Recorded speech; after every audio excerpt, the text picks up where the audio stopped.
Auto వాళ్ళం కదా మమ్మల్ని ఎందుకు ఇక్కడ పిలిచారని మీరు అనుకోవచ్చు. మీలలో మీ ఫ్యామిలీ మెంబర్స్ కూడా ఉంటారు. మీరు రోడ్డు మీద ఎక్కువగా ప్రయాణిస్తూ ఉంటారు కాబట్టి పక్కనే వాహనదారులు ఎవరైనా ద్విచక్ర వాహనదారులు వెళ్తున్నప్పుడు మీరు చెప్పగలుగుతారు. సో చాలా మందికి మీరు కాషన్ ఇవ్వగలుగుతారు. తద్వారా మనం చాలా మందికి మనం హెల్ప్ చేసినట్టు అవుతుంది. హెల్మెట్ ధరించకపోతే 100 రూపాయలే కదా అప్పుడు అనుకుంటాం, కానీ అది మన ప్రాణంతో సమానం కదండి. మన ప్రాణంతో చెలగాటం.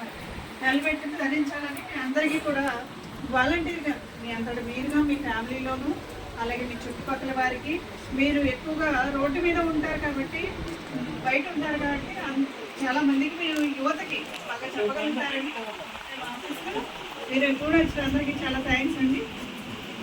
మన స్టేట్